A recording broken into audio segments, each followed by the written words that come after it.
Welcome back to the Intel Extreme Masters live from Taipei City. It is, of course, our final stop of Season 9 in 2015. First one of the year, of course, so we're all brushing the cobwebs off. But luckily for us, we've got some of the best players in the world playing StarCraft 2 to help us do that.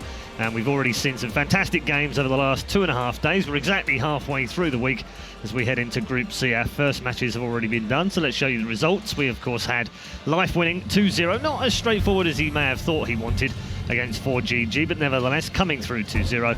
And he will now face Soulkey from TCM, who also came through in an absolute destruction of Yowie Flashwolves San in the first round. So we'll head into Soulkey versus Life now with our members of the panel. Maynard's joined us. But interesting first game from Life. He said before the game he would crush 4GG. There was no problem whatsoever. It wasn't quite a crush, but it was still pretty dominant. Game 2 certainly wasn't a crushing, but Game 1 was a crushing. Yeah. I mean, the mistake from 4GG sending those Hellions across the map after seeing that many Lings was a bit uncharacteristic of him, but you know, those games happen. Believe me, they happen. Yeah, and caught between a rock and a hard place in many ways, in that he's a great mech player. We've seen him play mech tremendously well, but he knows mech's not going to work against Life, so he's kind of forced into that bio, which he's not like 100% happy with. I don't know how you feel about it though, Todd. Yeah, I think you're completely right. The thing is, when you can expect the mech style and you can expect somebody will do it almost every single game, it's very easy, or it's much easier in general to prepare and to know kind of how you're going to play, so that makes it a lot weaker. And 4GG, on a few occasions, he tried to surprise Life with more of a bio play. Even back at DreamHack, you know, I think it was Life who said in an interview that he couldn't lose to bio or something, so it sounded like maybe 4GG wanted to accept the challenge, played by one of the games, won anyway. So sadly here he couldn't repeat the performance, and Life was too much on point. Okay, let's move on to our next game now. Soulkey versus Life's great ZvZ. I love watching these two go head to head. It's going to be a very interesting battle between these two. What are you expecting, Maynard? I'm actually expecting Life to do pretty well here. His win rate in ZvZ is extraordinary. Soulkey is, as from Life's own mouth, the second best player in his mind in this group. So it's going to be a fierce battle, but I'm feeling like Life's going to probably 2-0 here. Okay, all right. Susie, you've been talking to Soulkey. What's he got to say for himself? Well, Soulkey has shared with me that he has gotten a good night's sleep. He got himself a foot massage. Okay. He said he's sleeping like a baby. He's super pumped up for today. However, when I did talk to him, Soulkey, he also said that he will probably make it out of groups with Life, but him being first and Life being second. Like I said, it is a ZvZ. I think both of them know that it's going to be a coin toss on how they play this game and how it comes out, but I don't think it's going to be a 2-0. I'm going to say 2-1. Okay. And my head says Life, but I really want Soulkey because this is his first IEM. All right. And I kind of want it to be a really good experience for him since he is on stage and all, you know? So hold on. So both of you are kind of going for Life, really. You both think Life will win. I'm just using my brain, man. This is heart aside. I left out some vital information here. And that is that Soulkey is currently 7-0 against Life. Life hasn't even won a map against him in an official match. And that's a really good stat to bring up, but unfortunately, I don't think it's going to matter. Okay. Life is the world champion right now, and I don't think a Soulkey can stop him. We had this before, Todd, at BlizzCon. We were talking about San versus Life in that case, and San was something like 14 or 16-0 against Life. Life had never won a map before he played San at BlizzCon, and he absolutely destroyed. It's almost like Life doesn't actually respect any historical data. Yeah, kind of. The thing is, going to these tournaments, the question is going to be how much he prepared against Zerg. We had a very Zerg stacked open brackets, but he was already in the group stages. And in group stages, there wasn't particularly that many Zergs. It was more about the Protosses, so maybe he focused on that. So really not too sure what to think about this here. And Soulkey, he showcased some great ZvZ in the open bracket. I mean, he qualified off of his ZvZ mostly. Yeah. So, I mean, where do you put Life right now? He's the world champion. He's #1 on the Iligilac rankings. He's across the board, you know, across all 3 races, is the best player in the world right now, according to everything else. But do you feel like he's the best ZvZ player in the world right now? Or Soulkey has in the past been called the best ZvZ player in the world. How do you measure Life against that? Yeah, I just want to say, first of all, I'm not the ZvZ expert. Really? Yes, but... Well, that's astonishing. To me... Can we get a new guy up here, please? The ZvZs that I've seen of him before, he was obviously pretty good, but definitely not unbeatable. I remember him losing to Scarlet, MLG Anaheim, and, you know, losing a few ZvZs here and there. He's not that guy, you know, like we have for TVT, for example, with Bomber and 4GG. He's not that guy who has like a 90% win rate and he's almost unbeatable in the matchup. So I think it's going to be pretty open between these two. I mean, you had mentioned that. I'm sorry. You had mentioned that you know, Life hasn't been practicing with the qualifier guys because he's been seeded in. However, I did ask him about that. I said, what do you think? And he goes, well, I've been practicing a lot, just hanging out. And like we said, there's a lot of Zerg players. And he said, yeah, I mean, after practicing, I think I could take this. I think I could take. I mean, recent form for Life, he's actually 89% win rate in ZvZ, so it's pretty good. Similar to what Jadong was rocking back in the day when he was JVZ. Back in the day with JVZ, but like you said, it should be LVZ right now. It should be LVZ, Life's ZvZ is, it's just ridiculous. So you guys all going for Life, the obvious choice? I'm going with Soulkey. I'm going with Soulkey too. What's up? My heart is beating out my head. I want him to have a good experience at IEM. This is his first time here. He hasn't had a lot of, too many international tournaments, and I think that's really important for him to come home with a really good experience. So Susie's going with heart, right? Maynard, are you going with head? Always. So head says Life. Yes. So Todd says he's the analytical one of the three of us. Heart, head, and Todd. It's hard to disagree with you guys when you pick different guys. So, okay. So I'm going to go for Soulkey. So three of us have gone for Soulkey. Now, I must admit, I'm going for Soulkey for purely personal reasons. He now plays for a team that I used to manage, which is TCM. So I've... little bit of bias there. No bias at all whatsoever normally, but just in this one. We're going to head over to the commentary desk now, who are waiting to commentate on our second game, our third overall in Group C, of course. This one, hopefully, will be a sensational ZvZ. It's Soulkey versus Life.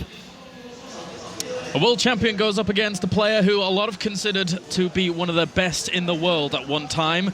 That time has passed. But can he attain those heights once again? We'll find out going up against Life. It's certainly a very strong test for him. I agree with Life in his winner's interview. This match is 50-50 for me. I do personally favor Life, but any two of these can win. All right, well, let's get into the first game. In this best of three, the winner will advance on in first place in Group C, attaining themselves that top seed in this group, moving on into the round of 8. As we have spawning down to the bottom left-hand corner, it's our blue Zerg. He is Soulkey, representing TCM, British team, as Paul was mentioning before, and spawning up to the top right-hand corner, it is, of course, the winner of our previous series. It is Life, representing StarTale. And as much as Soulkey hasn't achieved the same level of results that he did back in 2013, where he was on fire, he made like 3 finals and multiple top 4 finishes.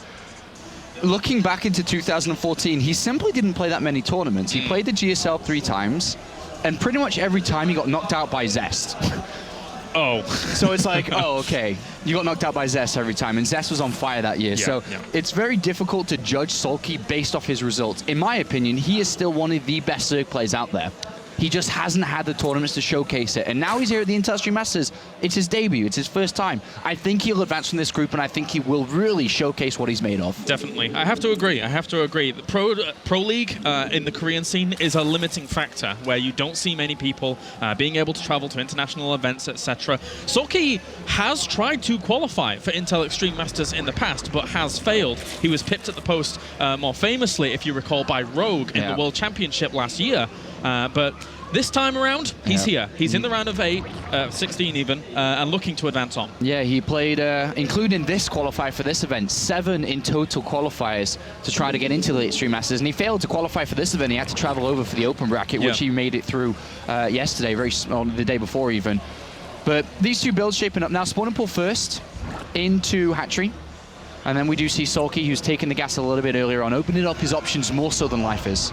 Yeah, a little bit difficult for him to really get in there and have a look around, as that hatchery has gone down first, and thus that Overlord will be a little bit skeptical. He could do what Snoot did, though, skirt around the edges, poke in at the edge, because it is closer towards the back there to be able to spot with that Overlord.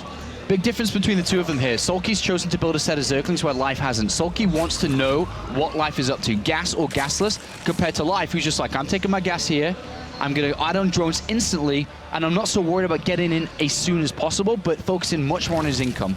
2 Lings moving out now for Soulkey, looking to try and dive into the main, see what he can find in terms of any gas income that may have already happened or about to happen. Either way, there could be a potential block from Life. He's already positioning his Queen on that ramp to maybe try and do so. Yeah, and Ling's coming back here to make that block possible too.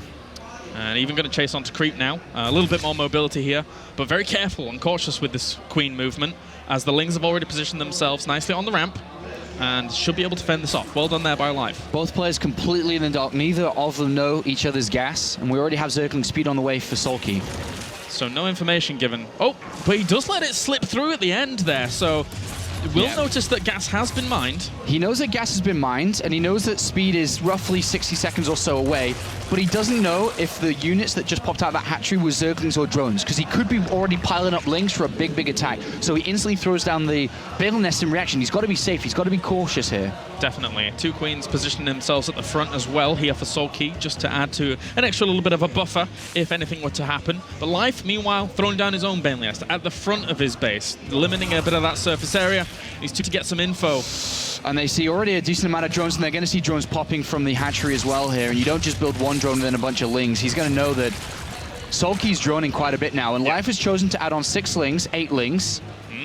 And it looks like he's going to challenge the amount of drones that Soulkey's made, hoping that Soulkey doesn't have the right defense. Soulkey's already gone up to the layer, taking away gas from potential Bailings. That is a lot of gas, you're right. So that could hinder him if he... Life is going to go for it. He's going to attack. Yeah, and he didn't really get full information that he really wanted to, of course, not knowing that the Bailey Nest is in the main, but aside from that, that is a lot of Lings being produced. This Ling, though, actually with speed, was able to see a few, but not too many. Spinecrawler and 2 Bailings morphed immediately. The game is already over for Life. When it gets scouted like that, you can't continue through. Yeah, I will have to, from there on, transition to something else. These few Lings are going to move out across the map, maybe potentially force a little bit more of a reaction, but overall, Life now transitioning into that layer, looking to go a bit further. Yeah, we're going to enter the mid game here. No player should take damage at all, especially Soulkey, because he's playing a bit more defensive. But Soulkey has the layer much earlier and all 4 gases. He's aiming towards the Spire. Life at the moment currently heading that way as well, but without the same income in minerals and also gas, because he built those Lings early to potentially look for an attack. Extra gas is being added overall for Life, and now going up to that 4 to just catch up with where Soulkey was. This one Ling, once again, looking for a little bit of information, sees the extra gas added on there, and it's going to be the Spire for Soulkey. As we've been mentioning before, the Spire has become quite the convenience on 2 base. Yeah, it's become quite common recently in Zerg vs. Zerg for sure. Well, 3rd base going to go down for Life. Not been spotted just yet, as Soulkey for now is a little bit out of range. Ooh, nice connections with those Banelings, cleaning up some of those Zerglings that would have ideally liked to have gone over to the 3rd base location to deny if anything was going on there. No high ground vision. Walked up the ramp and got shot down. Yeah, no Overlord there to speak of, as Soulkey could have potentially denied that with Overlords, if Queens, if he'd have been able to move out. But that's a lot of Lings flooding over to that 3rd base. Yeah, we've entered the mid part of the game now, where they finish droning on 2 bases, and it's all about trying to deny your opponent's 3rd base and win a fight on there. And this is quite a good engagement initially for Life. He did have the more Lings there to be able to deal with that. A few Banelings, though, marching in will be able to zone Life out for just a little bit. Ooh, has to be very careful as 2 Banelings detonate for 2 Banelings, so keeping that even, but the extra Banelings morphing in for Soulkey should be able to keep him hunkered down. And it's like a game of tug of war now. You win your side, then you go over to your opponent's side and hope that he's ready to defend, and it looks like Life's going to go over there now. Very even counts in terms of the gas, a little bit of a Ling trading going on, but Soulkey eventually will overwhelm this initial force. While a few more reinforcing Lings do come in, the 7 Mutalisks already on the way, though, before the Spire is even finished for Life. That's a nice advantage for Soulkey, because he can already start to pick off Overlords that are close. He's going to maybe potentially supply bot Life and slow him down from doing the same. Yeah, that's the great thing about Mutalisks in this matchup. You still gain so much map control initially if you are the one that has got there a little bit quicker. But Soulkey's got his 3rd gases and mining from them much earlier than Life. Yeah, Life really would like to get that going, as he does have the Carapace on the way, so he's already committing to the idea of Muta Wars here. Life supply blocked here at 86 for quite a while. That's a bit of a hindrance, that's definitely true. As Life just moving around in the middle of the map here with these Lings, making sure that they're not going to get picked off by any kind of Mutalisk. He knows that the Mutalisks are now a big threat in the middle of the map, and Soulkey has established himself good position in the middle. Yeah, and with Soulkey getting the Spire earlier, he's cleared up the map. The map is his. He has full map control and full vision, which means it's harder for Life to defend because he can only see limited amounts of information. Darts of Lings one way and the other, Mutalisk one way and the other, is much easier for Soulkey to pull off and harder for Life to defend. Yeah. Despite having map control, though, Soulkey bringing his Overlords back cleverly, because eventually these Mutalisks can just swing around another direction. Banelings are actually walking forwards as the Mutalist battle is happening here. A lot of Lings are still there for Soulkey. He's trying to attack on multiple little angles, but he's going to lose these Banelings for free. Life has chosen to invest in the Carapace upgrade here, which when that completes will have a big lead in the fights in the Mutalist wars. And it matters a lot when you're neck and neck in this situation, because all of the focus was on gas at that third base as well. It's going to be hopefully a potential advantage for Life there. I mean, both of them are very, very even in terms of supply right now. Very even in every regard, to be honest. And it's almost, you know, even in terms of what they see. They both control one Xel'Naga tower each for the time being. Soulkey takes back full map vision, controlling both, which means he's at the advantage with the position he's in. And Soulkey keeping his Lings with his Mutalisks so that they will soak up some of the bounces from Glaive Worms if that engagement is to come. It's a very smart little thing, but he's got to accommodate for the fact that Carapace is finished here for Life on his Mutas somehow.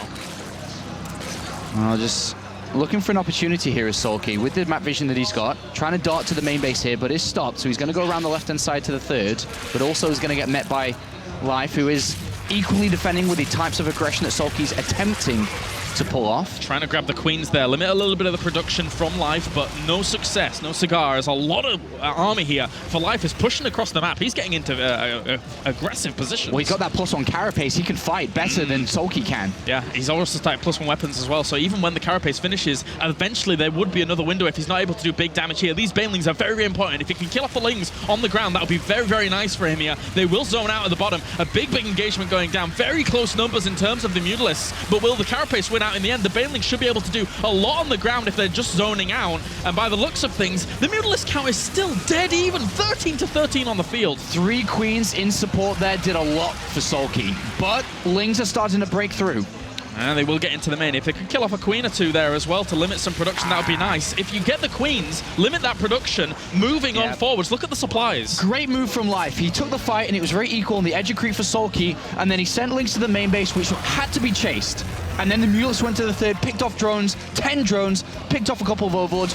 Really good play there from Life. Perfect timing with his +1 Carapace completing and perfect engagement. Yeah, good decision making overall and taking this engagement once again. Technically, Carapace is done for both of these players, but he's just got so many more Mutalists in this engagement, thanks to the fact that it crippled the production. GG, game number 1 goes to Life. After very, very smart and well-executed decision-making. And back to what Life said, this game is 50-50. It could have gone either way, but the choice of upgrading the Carapace as soon as Aspire finished gave him the opportunity to take a fight that he won out, then was able to dart left and right. Even though the queens were really good in support there for Soulkey, they only pushed Life back, even though he was winning the majority of that. And then the opportunity to get into the production and the economy easily tilted it over. All right, well, that is it for game number 1, guys, here in this series. Join us after the break when we'll have game number 2 between Soulkey and Life.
All right, welcome back to the Intel Extreme Masters Taipei, as we're going to get into game number 2 between Soulkey and Life. And it really felt there that Life, his balance of defense and offense, the small decision-making, really, really well-oiled. Yeah, it was a very clean game from both sides there, but at the end, Life was the one to pull through. Yeah, very well done. We're going to be getting into game 2 in a second here. It's going to be on Catalina, and I mean, I don't see why there should be too much difference. I still think it's a good map for the idea of two-base Mutalisk play, and the way in which both executed it. If Soulkey makes little tweaks, I think he can still stand toe-to-toe. Yeah, absolutely. If that's their core choice of strategy and what they prefer to use in this matchup, then there's no doubt we'll probably see it again. But the early game is where it matters.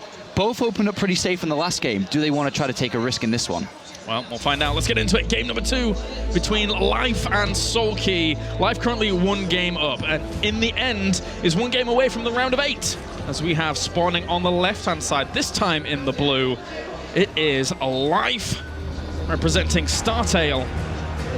And up to the north position, it's our red Zerg, currently 1 game down. It is Soulkey. And already a slight advantage here for Soulkey because he sent his Overlord in the correct pathway here. Yeah. Unfortunately, Life is going to have to scout out with his second Overlord, but Soulkey's Overlord's going to be there pretty fast. If it's a hatchery first from Life, he can even dart in the main base and scout fully. Unfortunately, Soulkey can do that, but Life cannot here, unfortunately. No, it's going to take him a long time to get over there, so it's probably going to have to be Lings for Life, which he does end up liking, of course, a lot in this game. He's pretty good with Lings, let's be honest, and try and get in there later on. So this might give Soulkey the opportunity to block any kind of scouting that may go on. Is there anything that Soulkey can do to take advantage of the idea of having information and knowing that his opponent doesn't this early on? Not really. Not at this part of the game when he hasn't already chosen the choice of early spawning pool. So he'll just be happy that if there was something to happen in this game, if there already were Lings in production, he'd see it now. And then he'd be like, oh, great, I'm so happy my Overlord went the right way. And he's going to be like, okay, you've gone hatchery first, also happy my Overlord went the right way. But to change his strategy up apart from those things doesn't really help. Well, yeah, hatchery first for Soulkey has been the choice. We have a spawning pool first for Life over on the back of things as well. The Overlord gets there so fast that technically he can see one of the gases at least. Yeah. Because it was going in the first direction, despite it being spawning pool first. With Zerg vs Zerg early build orders, in the first game, both of them chose to play cautious. Soulkey took a risk here, saying, okay, he played cautious in the last game, he's probably going to do it again this time. I'm going to go hatchery first and get a better build opening than he has. So Soulkey has a better build choice in Life, who chose to be cautious for 2 games in a row. Overlord comes in, sees that no gases on the first one, will be able to head over to the second one as well. Life actually opted for the Ling production quickly off the back of this. So yeah, he has to, yeah. Will want to really start poking around, really wants to see if there is a gas going down. But again, will Soulkey deny is the big important question. Yeah, Life knows that he's not being rushed very early on, but he's got absolutely no idea. Spawning pool first, hatch first, if a gas has been taken, very limited on his information, and that's the added bonus of being able to scout very fast with that Overlord. And there should be a Queen coming out in just a bit here for Soulkey. Actually, I think the Lings should be able to get there just before that Queen even gets out. It's going to be very, very close, so there may not even be an opportunity to deny. It will be up to the 2 Lings to buy a little bit of time during all of that dancing around, but at least he'll see the hatchery first for the first time. A big change up from Life, no gas play. Yeah. And with that no gas play, with the extra queens potentially going to have to be in the defense, etc., does this give him far more power economically later on? Absolutely. He's going to be really powered up come the mid-game. And it's not that difficult to defend with queens on this map either. Get that creep spread towards the ramp, a couple of structures down, double evolution chamber and a roach warren, maybe a queen in placement to obviously stop Lings flooding in, and you are in good shape. Well, those Lings do get chased back in the end by Soulkey, but they already saw the fact that gas was being mined and the speed is on the way. So at least Life knows what he's playing against. In the war of information, Life is now winning, even though he was losing in the early part of the game. He knows what he's against. He knows that Zergling speed and a potential attack is possible. And on the flip side, Soulkey's got no idea. Did Life actually take a gas instantly after I left my base with the Overlord? Is he playing, gasless? There's the creep spread already from Life to get ready to wall off against a potential attack. But he's playing greedy, he's playing drone heavy, he's going to have a drone lead, he's in good shape. And even Goth actually throwing down a spine crawler, being a little bit apprehensive about the idea of that gas already being mined. Very, very important to just take insurance against that and taking the double gas at the natural. So even if Lings poked up there and saw that there was double gas, is there gas in the main? I don't really know at this point as Soulkey. Soulkey, if he knew what was going on, would throw down a third hatchery instantly. There's no way for Life to pressure, there's no way for Life to be aggressive, but Soulkey's in the dark. He's playing a little bit risky in the fact that he hasn't chosen to go for a Baneling Nest or Spine Crawl or anything here, so despite being in the dark, he's cutting corners. He's got no information on Life, and he's hoping Life isn't being aggressive, which he isn't in this game, and so we do have that fast Slayer coming in. And 3 extra gases go down for Soulkey as well during all that. The Lings actually managed to get in, though, and see the lack of layer morphing in. Yeah, perfect scout. This is like, go take your third base now. Yeah. Perfect scout. Very, very well done there by Soulkey to be able to just jump on in there. So, I mean, he's got himself that layer lead overall anyway. It's quite the lead, in fact. If he's able to throw down Spire very, very quickly off the back of this, that would be nice. But Life has opted to go for Roach Warren, which has been spotted as well here by Soulkey. I wonder if it's a fake out. It's, I think he's going to stick with the Roach Warren Evolution Chamber here. He should stick with it. This is pretty much a perfect game and perfect scout, should I say, from Soulkey on that. And he knows that he's playing against a ground army, not an air army. So he's going to want to get attack upgrades. He's also going to start to want to produce a lot of Lings to prepare himself for any type of attack that could squeeze in before the Mutalisk are ready. At least he was able to see his opponent's third base as well, as Soulkey's has actually gone unnoticed for now. Soulkey's putting up a lot of Lings. If he's able to get himself on that third base and get a cancel, it will be very nice. It will be a great start to the Mutalisk play that's going to be coming in later on. He's going to shoot out now. There's 11 Roaches on the way. Will they get there in time? That's a lot of Roaches. Is he trying to hit before some kind of Spire play comes along? Yeah, it looks like it.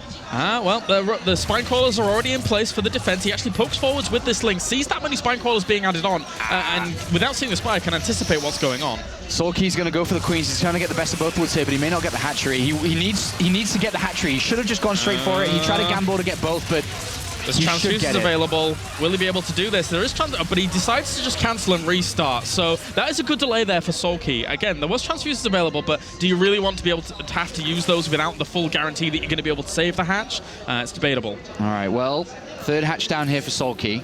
8 Mutalisks on the way. Perfect game for him. All he needs to do really is just build up an army because he's already got the lead with the extra hatchery. Yeah, he just mustn't, because right now Life can't drone to a third base that doesn't exist really. So he should be only building army units, which means Soulkey has to prepare in case he gets attacked. Did the Lynx see the infestation pit?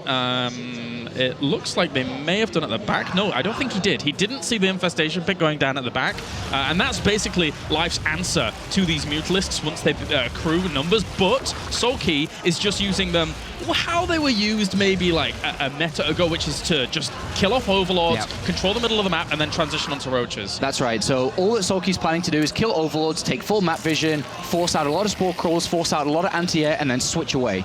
And he's going to want to switch away with a better economy, because right now, everything is going in Soulkey's favor in terms of map control, which means he can drone freely to that third base. He needs a bigger income to overtake a potential upgrade lead, which Life naturally is going to have at this point. It doesn't mean to say that the infestation pit is useless without just prolonged Mutalisk production. Of course, they're very good against Roaches and ground-based armies as well, right? Absolutely. The Infestors are going to be very useful against a Roach War or in a Roach War. Yeah, so got to be careful here as Soulkey still, despite the fact that he had his third base up and running and good to go for a little while longer. It's still 51 drones to 51 drones. Soulkey's building up an army rather than trying to improve his economy, which leads us to believe that he's hoping here that Life's going to play very defensive and try to improve his third base economy and tech, and then Soulkey wants to hit in while he's in the middle of doing that. But that's not happening. He's walking into an army that's been built already by Life.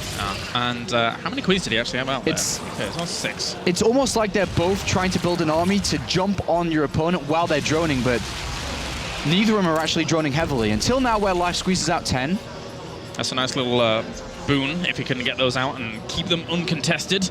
Actually, a few more being in production there as well. So going up to 67 drones. Life's got to be so careful. He's droning way too heavily at this point. Yeah, that is a lot of drones for this matchup. You've got to be careful. Soulkey, though, I mean, maybe the Infestors can buy him some time. If he's got some good engine for Fungals, that is a little bit of a difference in these armies. And because of the awesome map vision Soulkey's had, Life has no idea that he's been building this army for the last couple of minutes. Yeah, it's very hard to read into that when you've been pushed back this far. Fungals are going to have to be good. That's not too bad to start this engagement off. Seals off a few of those Roaches at the back, but he really needs to deal with the Mutalisks. The Mutalisks on top of those Infestors at the back there, bringing those down, forcing some Infested Terrans out. He doesn't want to be using those over the idea of Fungal Ghost to keep this back, and Soulkey might be able to do very well in this engagement with some extra reinforcements. The Mutalisks still being annoying up to the top right. Very well done by Soulkey, but in the end, the reinforcement point was too good for Life to be able to push this back just a little bit more. Oh, right in between the upgrades, but now the upgrades are going to complete for Life. Uh-oh. All right, +2 about to finish here during all of this. Very, very close. He needs to try. He was trying to pick off queens during that. As you can see, the Roaches trying to get to those.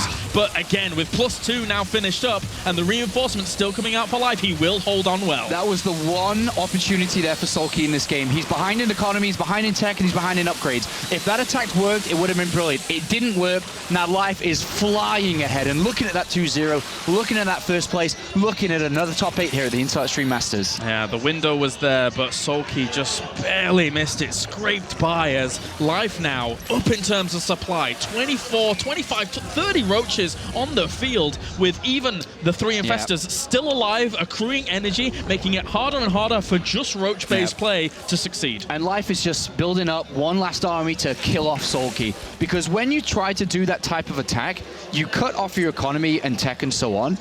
And if it doesn't work, you're trying to have to get that tech and so on because you will just lose a fight. So Soulkey's building up drones and he's trying to get his +2 attack, and now he's trying to build that army after droning up a little bit. But Life said, okay, I know you're going to drone. I'm going to build up this army, and then when I'm ready to go, I will have much more than you will, and I'll finish this game off. He can happily just max out and go. He's really that far at this point with 182 supply now to 156 army supplies. He's around 20 or so ahead. Soulkey knows if he plays this basic where he sits back, defends, and waits for the attack, he'll lose. So he's trying to do something tricky. Build spines, get some defensive Roaches out while trying to go for a counter-attack. There's no other way, really, at this point. He's behind in army supply, he's behind in upgrades, and this is going to have to... It actually draws Life back, which does buy Soulkey some time, but can he do enough damage with these units that are basically sacrificed now? They are locked in. Can he do enough with these Roaches to be able to even up the odds? Sniping queens, drones, anything to slow Life down while he replenishes what he's going to lose. He knows he's going to lose it, but if he does enough damage to slow Life down and it then is equal by the time Life counters, that's exactly what he wants. And Life's going to have another tool in his belt very soon, which is going to be Burrow as well as Tunneling Claws. With the amount of Roaches that he has left over, it's currently 60 Roaches on the field against 32. Again, still with those 3 Infestors in the arsenal of Life. It's going to be very hard. I don't think Soulkey did enough with that, Sean. I don't think so either. And unfortunately now Life is ready to fight. He bought himself enough time to have +2 attack for this next fight, but he didn't buy himself enough time to have a larger army. Yeah, it was a good idea, very good idea, especially because he's playing from behind and needs a desperate chance to call himself back up, but this wasn't good enough. And the great thing about this now for Life is what he was trying to do was leaving some back. He knew that Soulkey was going to try for the counter-attack again, but use the Burrow as well as Tunneling Claws to do some damage whilst that was going on. Unfortunately for him, though, there was an Overseer between the 2nd and 3rd base with a lot of Roaches that would have denied that as well. And Life's going to go for this attack, I think. He shouldn't come back to defend now. It's still a huge army supply advantage. He doesn't really care too much about the Roaches that are going for the counter-attack as he pushes forwards. There's a few, actually, of the Infestors burrowed behind this. Really want to get on top of the fight. There were a few transfuses from Soulkey as well, trying to keep some of this alive, but it's going to be Infested Terrans of choice with the fungal growth up to the top left-hand corner. He's overwhelming that army, losing a few drones at the back, but I don't think the Spine Crawlers as well as a few Hydras are going to be able to hold against this huge, huge army from Life. And the 20 Roaches in the production tab will use to defend the counter-attacking Roaches of Soulkey. Very, very well played out here by Life. Bringing it down, GG. Game number 2 goes to him, and he advances on to the round of 8 and dispatched of Soulkey in such strong manner. And those are the first 2 games he's ever won in televised tournaments against Soulkey. That's right. Soulkey entered this series with a 100% win rate against Life, but not this tournament, not this era, not these last couple of months. You're not going to defeat Life very easily, and Life dispatches of 4GG and Soulkey very easily. 4-0, instant win. All right, well, that does it for our second series here in Group C. Let's head over to the analysis desk to see what they think about that series.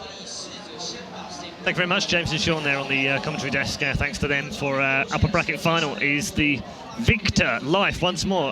Gentlemen and ladies and Maynard. What, am I going in between her? Okay, cool. I like how he said ladies, like there's more than one up here. Maybe yeah, you're well, like the half. He was like, you count for more than one lady. Any called Todd a gentleman, that's like being wrong 3 times in a row. I just wrong all round, anyway. right? Yeah, absolutely. So, as I said before the game, no respecter of historical data whatsoever. Nope. You can be 16-0 against me. I don't care. Next game is mine. Now, who's the only one? Who's the only one that said Life 2-0? I just want to point out here. You picked the favorite, the world champ, and you're proud of it? Really? Well, I mean, you guys didn't pick the right score. You didn't pick the right player. I did both. I mean, I'm the only one that did. It's almost like we've got an Australian in control on the panel. It's amazing. I love in control. He's Well, you great. know, How scary is that? I love Jeff. what you said about life just disrespecting all statistics. Yeah, doesn't care, does he? But you know what? When I again talking to him earlier this morning, talking to him here at the desk, the kid just is so incredibly confident in his play. He said you could throw anything at me. Yeah. I don't care if it's creative play or new play, whatever. I'll figure it out. And it was pretty apparent even in his gameplay. Yeah, absolutely. Tom, what did you make of the match itself? Life is just too good overall. It's not even like he has, you know, one strat with which he's very good at. He's good at everything. He can play Muta, he can play Roach, and no matter what Soulkey did, even that last attack here for a second, I thought it might be good for Soulkey, but then I realized that Soulkey was just going to kill drones here and there, and it wasn't going to buy that much time. He didn't have the economy to even max out behind this, and the counter attack was going to kill him. And Life saw the same thing and just ended it. The first game, Muta versus Muta, like it's a... I feel like Muta versus Muta takes so much skill to clearly outplay somebody who's just like doing the exact same thing as you, probably even more so than Roaches versus Roaches. I feel like maybe there's a little bit more randomness. Keep in mind, I'm no ZvZ expert, as I've already mentioned, but Muta versus Muta, I'm always impressed because to me, a cloud of Muta looks the same as another cloud of Muta. So how do you judge whether you can engage or not and you have more Mutas? But somehow these guys, they do it and they do it so well because they make it work. And you're right, Maynard, Todd brought up a great point. It doesn't really matter what kind of matchup he has. We saw two similar matchups, you know, albeit Muta versus Muta game 1 and then Roach versus Roach game 2. Didn't seem to matter to Life. Yeah, and I mean, even when Life was on the ropes, his facial expression didn't change the slightest. We saw him on the desk. You saw him on the desk. Concerned. Soulkey had this massive concave at the third. Life was bowled in with Infestors, similar numbers. Soulkey was overwhelming him, and Life was deadpan. He's like, I'm winning this game. I'm going to win this game. I am Life. I'm the best. But you and I would be sitting there going, oh, no. Yeah, I was like, oh, got it, Soulkey, got this. And Life's just like... You know what we need? We need Maru versus Life. Yes, please. We do need Maru. Yes, please. One time. The two kids Indeed. with the poker faces. Indeed. The two prodigal sons of their respective the Royal races. Raiders, man. Yeah. I mean, put him in those booths. Like you said, that deadpan look, even in his first game versus 4GG, you just saw that, I think it was game 2, where any other Zerg, you guys were saying any other Zerg would have probably GG'd out there. No, he was just like, I'm going to hold this and keep going. And he did the same thing in game 2 in this matchup. So I don't know what's going through his head, but, you know, something's clicking right.